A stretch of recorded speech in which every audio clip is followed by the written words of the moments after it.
In celebration of their Best Community Support nomination in tonight's Game Awards, Hello Games have released a limited edition free ship for all Steam users. This Starborn Phoenix is a secondary version of the Starborn Runner featured in the Omega Expedition from this year and is designed more toward the Golden.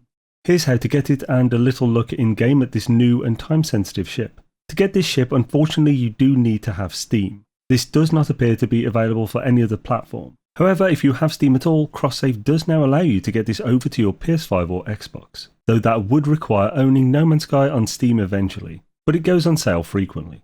Head to either No Man's Sky in your game library and click the article for Starborn Phoenix, in which you'll find the free DLC embedded. Or if you don't own No Man's Sky on Steam yet, go to the link provided in the pinned comment directly to the DLC page to redeem. The article does state that you do not need the base game on Steam to buy this free DLC. You can grab it now in case you buy No Man's Sky in the future, which is a real nice touch. Now we've got the ship, let's take a look in game. Right, in order to get this ship, just head to the Quicksilver Synthesis spot once you've redeemed and installed the DLC. And we have a new Special Rewards, is that where it is? Special Rewards Starborn Phoenix. This looks so freaking sweet. Let's grab it. So, taking a look at like the technology and stuff, we've got the auto charger, which is a great technology, so that just starting off is great to have right away in a new ship. We've also got the Atlas figurine, which if I remember correctly gives you extra hyperdrive, like 50 hyperdrive range. Like, we can actually check that. So the hyperdrive range is 163.5. So if we remove this... Oh, we can't actually... Yeah. Okay, I'll have to compare and buy it first. So let's give it a proper look now in the actual thingy. So if we take this off, hyperdrive is actually 301.8 now. So definitely had some changes to that. Probably applied the bonus. So yeah, that took it down to 186.1. Oh, because it was in supercharged as well. But if we put that back... Yeah, this has a nice bonus on it, a hyperdrive bonus. Because I believe this is an exotic ship, even though it hovers. So not an interceptor. Which means this is only 100, which as you can tell. So interceptors have... an interceptor hyperdrive is a base 600. They just don't have as high a potential hyperdrive bonus as, say, a Explorer, which has way higher. Comes with two boosters here, so basically an S-Class and two A-Class. It also has two supercharged slots here. I expect these will be the same. I will do some testing just to make sure, because in previous ones we've rolled. In fact, we'll check that in a sec. Other than these, there's no photonics core that the Starborn Runner has, but if you have the Starborn Runner, you can make multiple copies at the end of a expedition. So essentially you redeem the Starborn Runner in the expedition save. This only works, of course, if you're doing the expedition on an existing save, so you do it through the anomaly terminal. You basically redeem the Starborn Runner in that save. You then have it as your main ship, go back to your primary, and create as many copies as you want, taking the photonics core out. And if you need to make space, just scrap the ship after, but obviously make sure you get the photonics core out. So package that up for how many ships you want, making copies. Also remember you can take the photonics core that is in your Starborn Runner in the expedition save and transfer that over at the end as well. Honestly, this layout, if this is the static one, isn't too bad at all. Like, you could use this one as the sublight amplifier to increase your pulse drive power. You could then put your pulse engine in that one to increase it further. Those two, that one particular stat, the pulse drive power, is, as far as I'm concerned, the most important in a ship because it increases the speed that you go at pulse, and that saves you time. And I don't see any other one that saves you as much time in such a mundane task as pulsing I can think of. Then you have these two here, which you could use for your hyperdrive or your weapon. Probably weapon for most people. Just have the cube of weaponry with your main module here. Upgrades there, maybe another upgrade if you have any for the particular weapon. So let's quickly go on to a different save and see if we can roll these supercharged slots. That's only been able to happen once on a previous one, which was the Atlas Scepter, which has been since fixed. So I doubt it's possible on this, but you never know.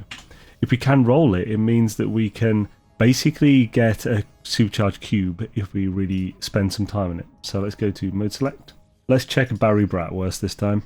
They are all in the anomaly already, which is nice because I do the expedition on 4 different saves because it takes 3 times to do the step-by-step guides anyway. And then a 4th to show you guys the finished guide. So we have a rough memory of what those previous slots were. There were 2 vertically on the second column. and then the other two were at the end. So if we click this, these are in the exact same place. So this is a static layout. This is what you'll get. So yeah, for that I would recommend sublight amplifier here, unlock that slot. Basically put the sublight amplifier here, the pulse engine here, main module, that's this one. And then have every other upgrade for the pulse engine. Just get all the technology blueprints and 3 S-Class upgrades, or X-Class if you want to go that far. And surround this with those. The only lesser strength adjacency bonus technology in the pulse engine is the pulse engine itself, and that's why we don't mind having it split up. It would not be perfect to put it here, because that's a lesser one. You'd have to have that here and have it as one of the ones giving adjacency bonus to the sublight amplifier. I'd advise putting it there, then the main module there, all the pulse engine upgrades around here to give it a greater bonus. You would then want your primary weapon here. I'd recommend either an infraknife accelerator, a positron ejector, maybe even a cyclotron ballista. Cyclotron ballista has an amazing range. It's very good when you're taking on the pirate dreadnought freighters because you've got some really nice range on it for getting out the cannons. The infraknife is just the all-round, it's just an all-round great weapon. It's like a photon cannon but a bit better, and it fires faster. It looks snazzier. And the positron is the ultimate close range weapon. If you're one that drives right up to your enemies and then shoots, the positron is peak. It has a really bad spread for shooting, but if you're close enough, pretty much everything hits and you destroy them very quickly. But of course you also want 2 weapons anyway, because you want to take out the shields. Phase beams are not my favourite weapon at all, just because of how they tend to... The aiming on them is the trickiest. So it's not super comfortable to use. However, they do give you the shields they take from the enemy, which is an amazing thing. Cyclotron ballistas take out shields in seconds. So Cyclotron ballista is your secondary weapon, just to get the shields down, and then drive up with the positron or infraknife is real nice. Of course, now let's get just a close look at what it looks like. It's basically a Starborn runner, but more golden silvery, which is pretty damn cool. If we go for a drive, I'll definitely have to put... We've got the Atlas thing there. We'll definitely have to put it in the third-person view, which I almost never use because it feels a bit too unimmersive for me. I much prefer to be in first person for in your ship at all. But it's pretty damn cool. I bet we can get a really good shot here. Let's have a look with some good lighting. That's real nice. Can we get the anomaly in the back? We'll move the stars, of course.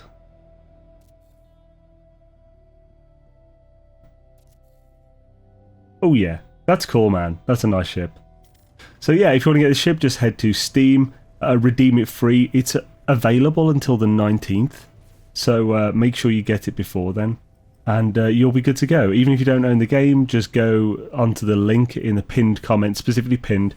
I wouldn't advise clicking links that aren't from me in a pinned comment. I'll never pin someone who's pretending to be me. And then click away and just redeem it, whether you have the game or not, just in case you get it later. Thank you all. I hope you enjoy this ship. Really cool little extra they put out there for the Game Awards tonight. And yeah, hopefully we'll get some Light No Fire news tonight as well. So yeah, thank you for watching, folks. Hope it was helpful. Have an awesome one, and I'll catch you later.